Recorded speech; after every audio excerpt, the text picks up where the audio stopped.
All right. Y'all ready for some more raylib today? I did some interesting stuff. Testing. Wow, I don't have to talk very I don't have to talk very loud or very close to the mic for it to redline. Goddamn. Let me test this out before I continue. All right. It sounds pretty good. I might even just shave a couple decibels off so I can still put my mouth up to the mic and it looks good. Okay. I did some interesting stuff here.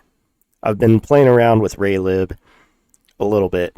The mental shift between working in libstdl and raylib is noticeable because raylib does a lot of stuff for you out of the box. libstdl is almost strictly like a graphics library and an audio thing. Like, you can do some real interesting stuff from the ground up, but raylib, on the other hand, is actually more geared towards actual game development. It's one reason I'm looking at it for my next project. But today, we're just going to play around a little bit. So, let me speed up a little bit here.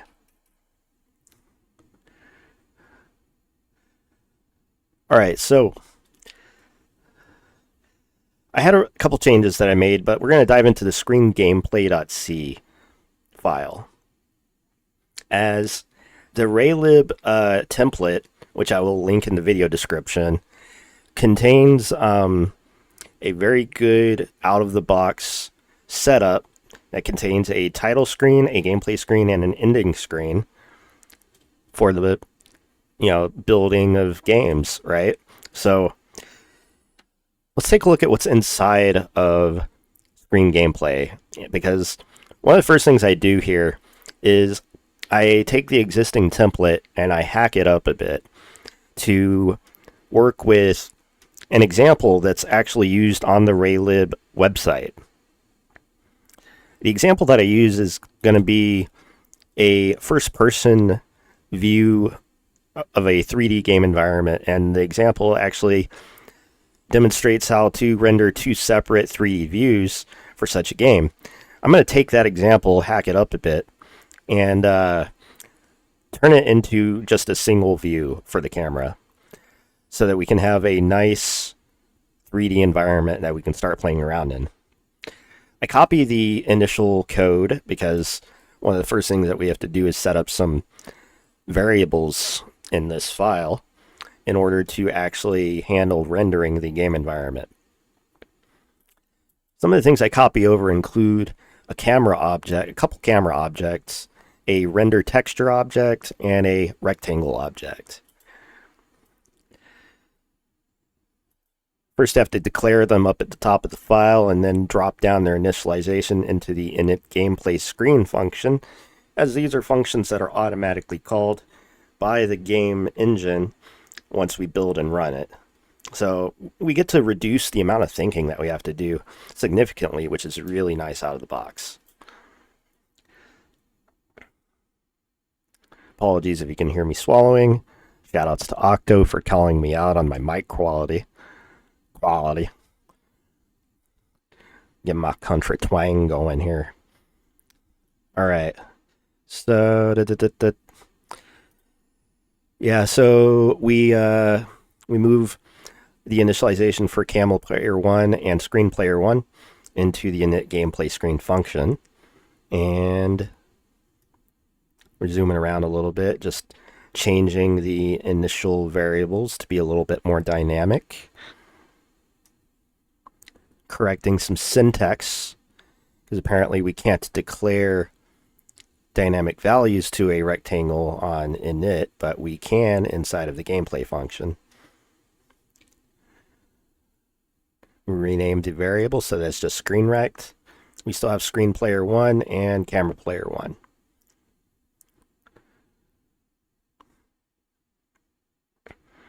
For a minute, I'm kind of thrown off as to why it doesn't like that, or why I can't initialize screen rect in this way.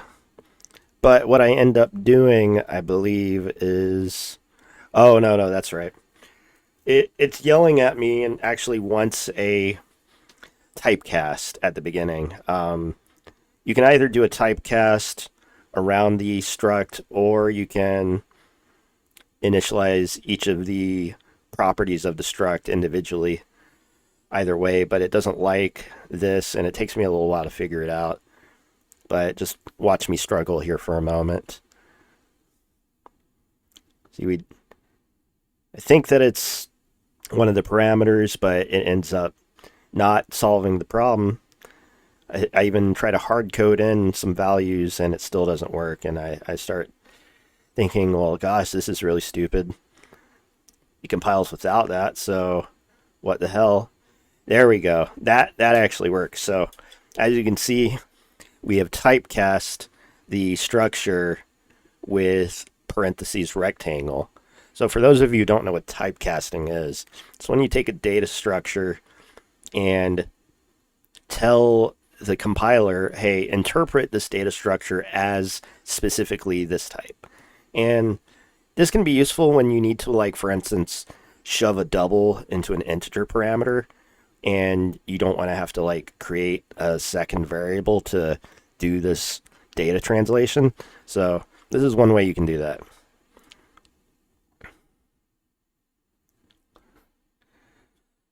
Now we're in the update gameplay screen function, and we're going to copy over the remaining parts of this example. All right, let's continue. Where did I leave off? All right, so we're copying a bunch of this code from the example over into the update gameplay screen function, when really we're going to end up having to separate it between update gameplay screen and draw gameplay screen. So I don't realize this at first, but you know, the beauty of this system is that there's a certain expectation that you can expect the update gameplay screen function to run before the draw gameplay screen function. So if you happen to have some drawing code accidentally in the update gameplay screen function, stuff doesn't break too hard, and you can kind of eventually figure out that, oh, whoops, this should actually go here. And it's kind of a nice organization. The way that the code for a lot of the examples is formatted doesn't necessarily play nice with my language server LSP thingy. So whenever I go to save this, a lot of the formatting gets, like you just saw there, I saved, everything reduced. I'll even replay that again for you. See how it is right here? Everything's tabbed over. The way that the example is written, and a lot of the example code is written in a way that makes it look like each level of indentation corresponds to a different code block or a different section. So, for instance, whenever we begin texture mode, we can think that we're operating in the texture context and drawing to the buffer texture that gets rendered to the screen. So, in this case, that being screen player 1. So,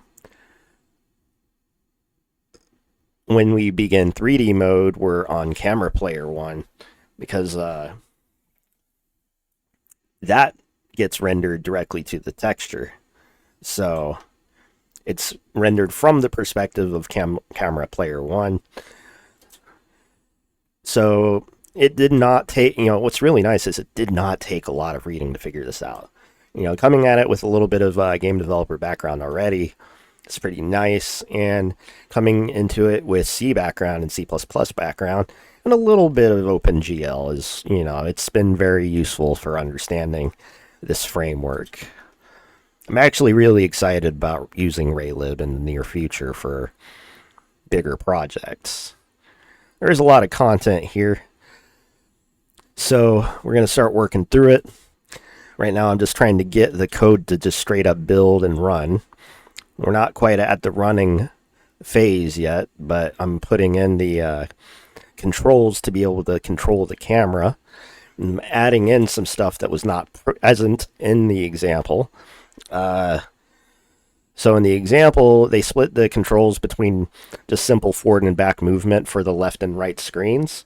However, what I do add in myself is the ability to strafe left and right, as well as move up and down on the y-axis, which is up and down in the game world. Z ends up corresponding to forward and backward, alongside X and being left and right. So I set up Z and X to be up and down on the y-axis, and here we are running. I'm going to go and slow it down to 1x for this part. So it's got a nice little thing that pops up at the beginning, and eventually I remove the raylib loading screen so that we can actually get into the game world a little bit faster. Because as you can see, there's a title screen that shows up, and then now we're in the game world. But something's wrong. The world is rendered upside down. That's pretty cool. What's going on here? Well, the example is actually written in such a way as to want us to start off the rendering triangle somehow upside down. So when we actually start drawing to it, everything is drawn backwards. Now, something interesting about drawing the plane too, the plane that appears there, is that when you go below it, or in this case above it, it's no longer visible. And I haven't quite worked out exactly what's going on there or how it works, but it is very interesting to take note of, because naturally I'd like to start working on FPSs, and being able to draw a hallway is really important to me, because I want to be able to get to a point of having infinite, hallway movement or something like that, right? So we go and quit the demo here and get back into the code. Now this is another important point for me, is that very tight feedback loop possible with this setup. Very easy to build, make changes, and all that stuff. Same way that I build is almost the exact same way that I build for libstl.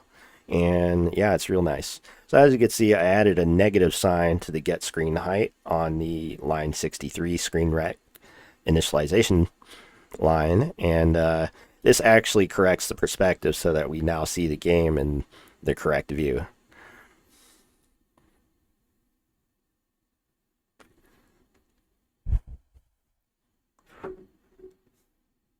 So we got back into the game world.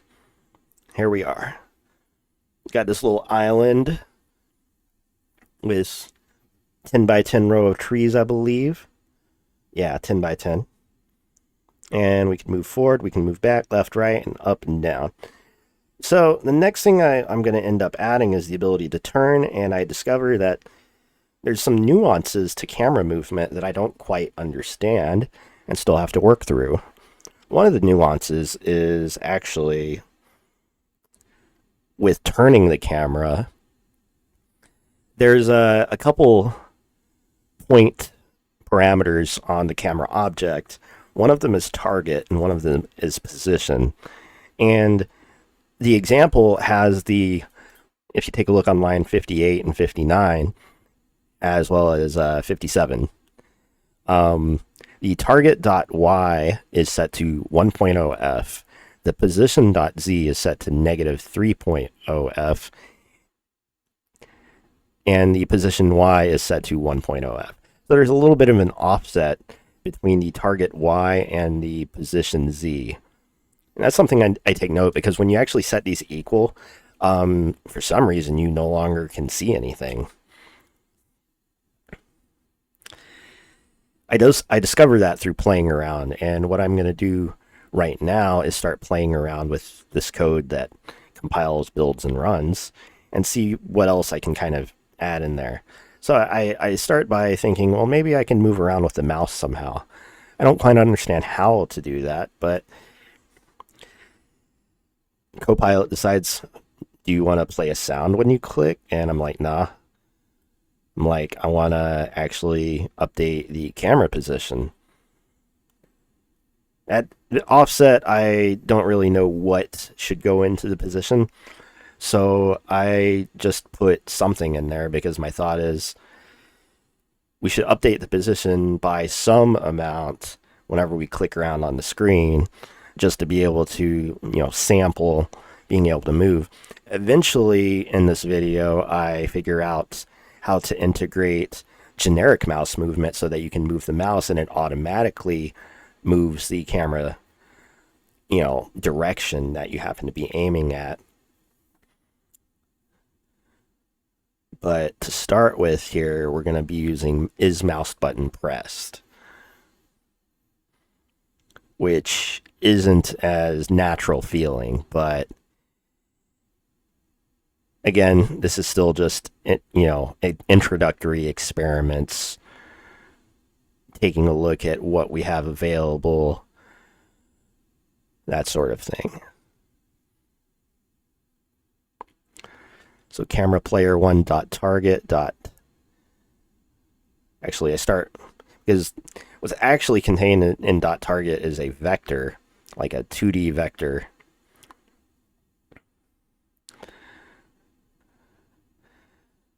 Actually, 3D vector.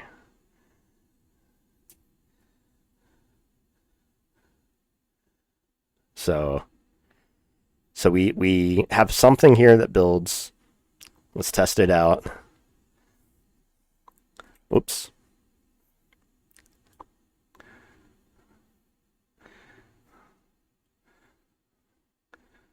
And here's our world. And now clicking around, and all of a sudden we can no longer see quite right. But we can see the angle is moving, and that's a good start. It's not the most impressive, but we are able to get the perspective to change. Not the perspective, but rather the direction that the camera happens to be pointing, like how far up and down is it angled when it's rendering the view. Now we're below the world and we can't see the plane anymore, but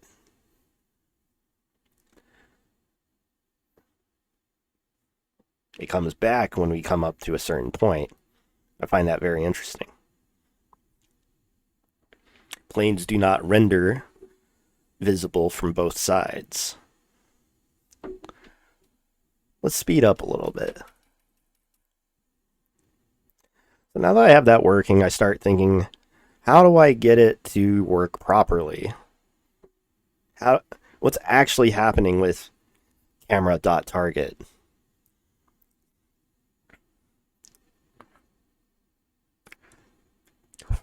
I think maybe if we add to that position, it'll work, but I eventually realized, well, how do we go in the opposite direction? We can't just add when there's no negative values that we can actually add to it.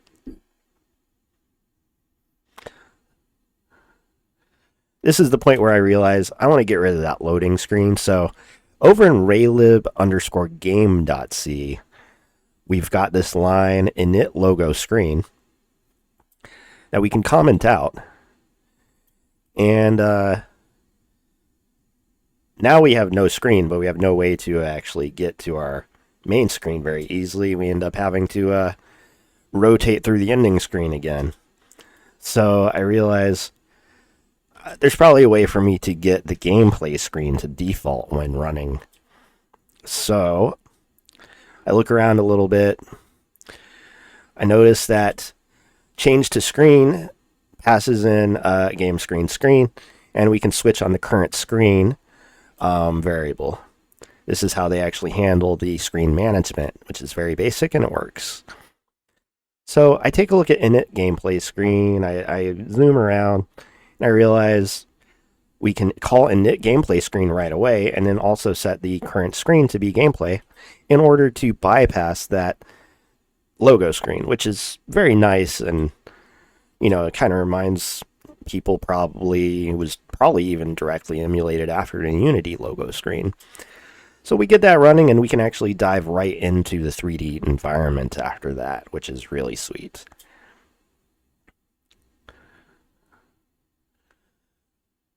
But we still have to get that that whole thing working properly.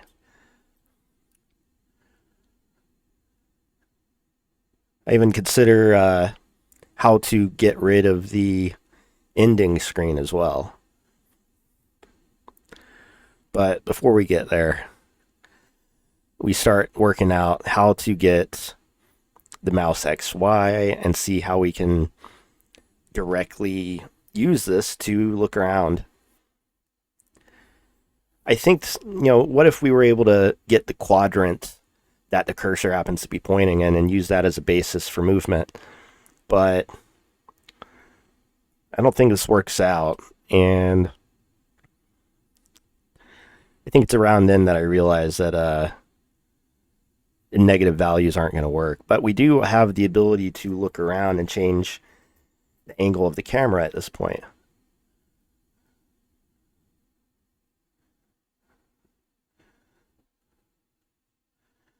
So in the unload gameplay screen, which runs when the screen is done and it's ready to transition to the next screen, we're going to go and make sure that we clean up some of the more dynamic memory objects that we've allocated, such as screen player 1.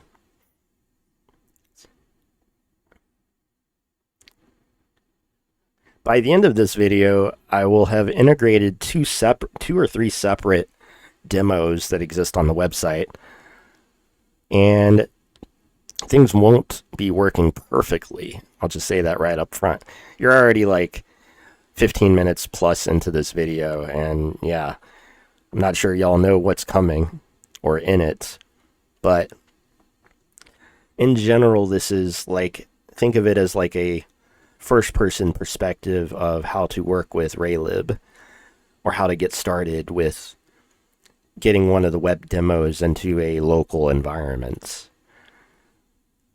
There's still a lot that I have to learn, and like I said earlier, switching between thinking and libstl. Okay. Something messed up there. That was funny. I zoomed in on my video. Okay, so now we've got basic movement. Still.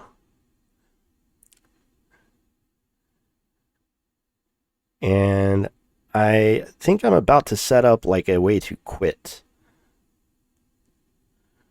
Yeah, so now we have the ability to kind of look around, but I realize, it'd be nice if I didn't have to click so much.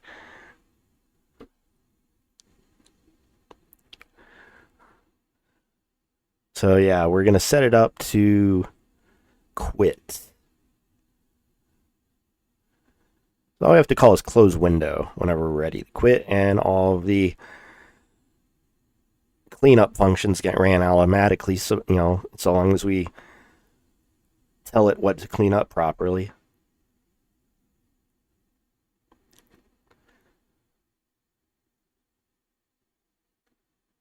I accidentally look up and can't get the perspective corrected, so.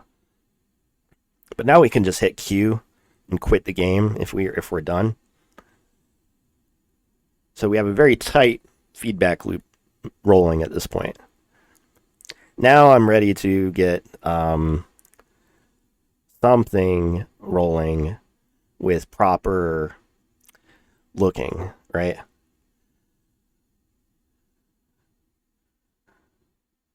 So I set up W, S, A, and D, and what I don't realize at this point is that the W, A, S, and D are wired up to the camera already. But notice that swivel, right? Let me go back, play that again.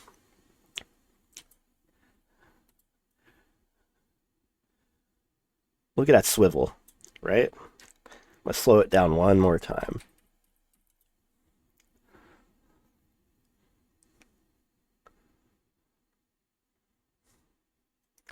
All right, so look at the swivel, right? Pressing left.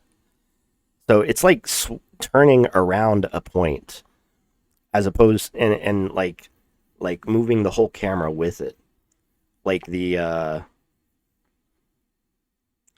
camera's at the edge of a circle, and it's like swinging the camera around this circle, but the circle ends up being really big, and it becomes clear to me that I really don't understand the camera movement system at this point. So I've been playing around with just trying to update values and see if I can't figure things out and learn a little bit more.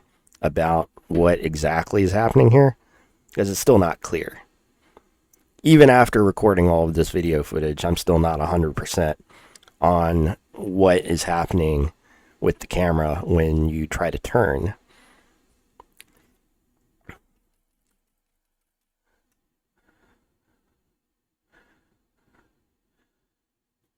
See, pressing left and then just keep holding left ends up rotating at an arc and then pushing you back continuously. And when you move right, it does the opposite. And it's really not clear what the fuck's going on there. So, maybe turn the volume on the mic up just a tad. Okay. So just playing around with movement. I think at this point, I start to realize that the camera movement is actually something's controlling it extraneously. So I decided, okay, we're gonna moving up and down to the Y, or rather Z and X keys.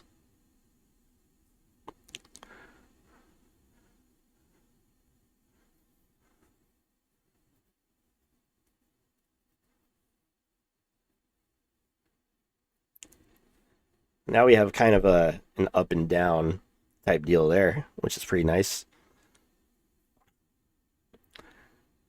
Because you can kind of change the angle of the camera without changing the position. So it's a totally different update. But there we are. You can see us moving into the sky, and it looks pretty cool. So that's where this, I think, is the best looking as far as tutorials go. We actually got something real working that we can play around in now and study a bit, because like I said, I don't really understand the camera at all, but it's a learning process. What really impresses me the most is how easily I was able to get 3D graphics, even if super simple, just cooking right away in this setup. Still have a lot of video footage in this to cover, and this video is already starting to get a little bit long, so maybe this might be a good checkpoint for me to break this up into multiple parts. Until next time, take it easy.